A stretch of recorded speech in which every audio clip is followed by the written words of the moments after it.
News 24 वेद जनमनाचा। नशेत असलेल्या आशितोष आवळे याचा गांधीनगर कोयना कॉलनी इथल्या तरुणांनी खून केला होता।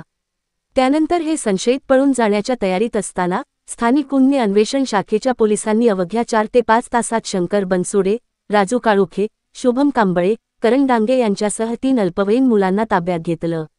या संशयितांनी आशितोषचा खून करून त्याचं प्रेत पंचगंगा नदी काठावर टाकलं होतं।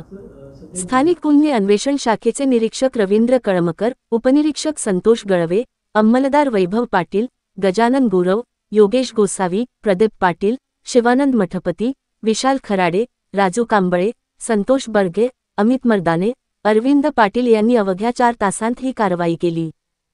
वेद न्यूज 24 या चॅनलला लाईक, सबस्क्राईब आणि शेअर करायला विसरू नका।